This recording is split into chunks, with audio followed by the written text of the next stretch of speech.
I believe in you, and in every word you promised me. I believe in you, I will love you till the end of my days. I believe in you, through the darkness and the lonely tears. I believe in you, forever and always. I believe in you, forever and always.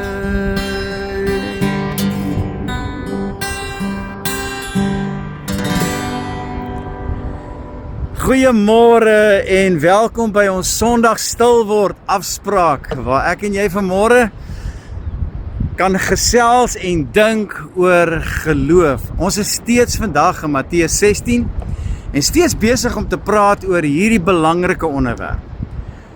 Vandag praat ons oor geloof sonder tekens. Nou, Jesus sê iets skerp vandag. Hy praat van geloof van 'n addergeslag wat altyd 'n wonderteken nodig het. Jesus sê 'n slegte en oorspelige geslag soek na 'n teken. Met ander woorde, mense wil eers sien voordat hulle glo, né? Ons Suid-Afrikaanse spreekwoord sê mos, sien is glo.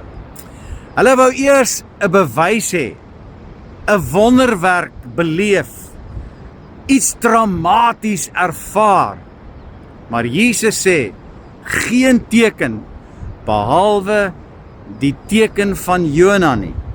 Jy sien, die gevaar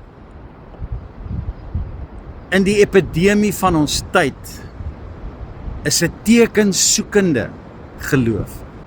Die Fariseërs en Sadduseërs het nie geglo nie. Nie omdat daar nie genoeg bewyse was nie, maar omdat hulle harte verhard was. Hulle harte was hard en koud. Nog niks het verander tot vandag toe nie.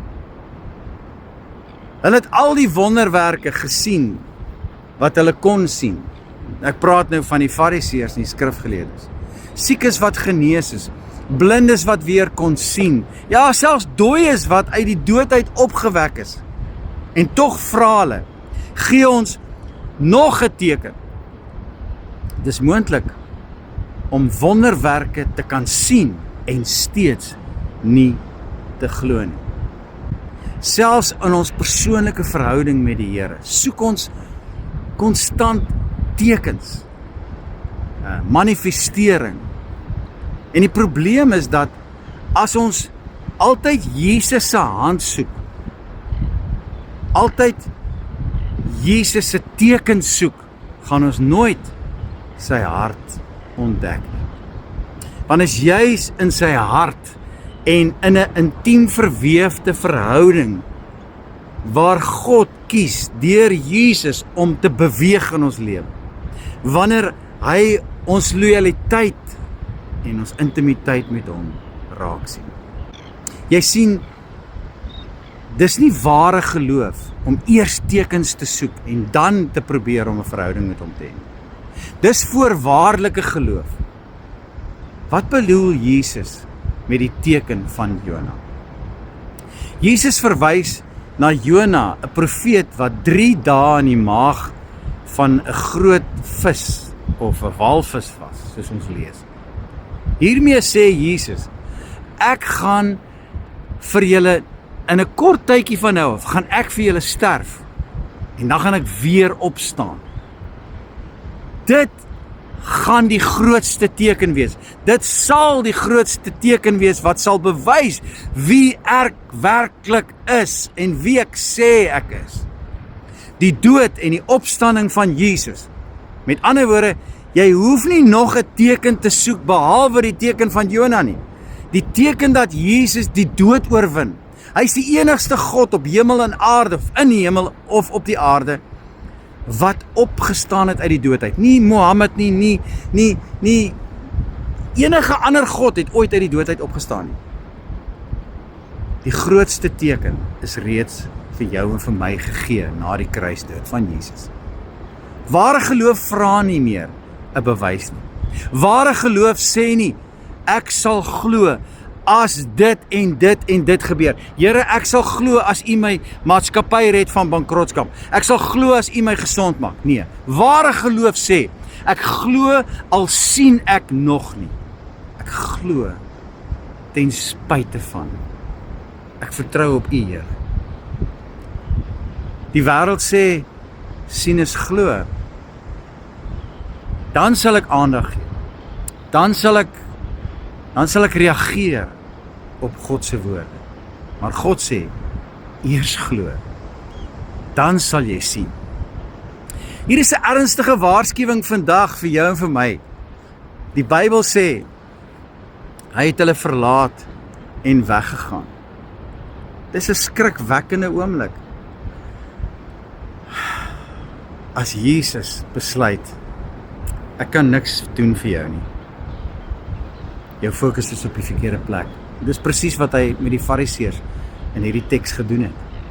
Dis 'n skrikwekkende oomblik, want wanneer 'n mens aanhou twyfel, aanhou tekens eis, aanhou jou hart verhard en dit hard maak met siniese ongeloof, dan mis jy die oomblik van genade. Hoor jy? Jy mis die oomblik van genade. En dis wat die Fariseërs en die skrifgeleerdes hier gedoen het. Hulle het die oomblik van genade gemis. Terwyl as hulle regtig opreg Jesus se hart gesoek het, het hulle daardie dag iets gans anders ontvang en ontdek. Ek moet afsluit. Vandag vra God nie dat jy nog 'n teken moet sien nie. Hy vra dat jy moet vertrou op hom. Dat jy in jou geloofsvertroue gehoorsaam sal wees aan sy gebooie en sy bevele. En dan daarna, in jou intieme verweefde verhouding met hom, sal jy alles ontvang wat jy nodig het. Soek eers die koninkryk en alles wat jy nodig het, sal vir jou bygevoeg word. Jy het reeds die woord. Jy die kruis, jy die opstanding, jy die opvaar na die hemel met die belofte dat hy eendag gaan terugkom. Die tekens is gegee. So vandag, moenie wag vir nog 'n wonderwerk om te glo nie. Moenie jou geloof bou op gevoelens en op ervarings nie, want hulle verdwyn soos mis voor die son. Ja, bou jou geloof vandag op Jesus. Want die grootste teken is nie wat God nog gaan doen nie, maar dit wat hy reeds gedoen het vir jou en vir my aan die houtkruis van Golgotha. Opgestaan het uit die dood uit, opgevaar het na die hemel met die belofte, ek sal eendag weer terugkom en ek sal jou kom haal. Mag ek en jy vandag hierdie kosbare boodskap omhels. Kom ons vertrou vandag sonder tekens. Kom ons sê, Here, ek glo onwrikbaar op U, no matter what. I believe in you, and in every word you promised me. I believe in you.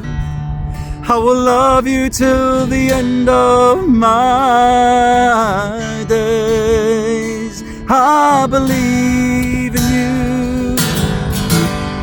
Through the darkness and the lonely, I believe in you. Forever and always, I believe in you. Forever and always.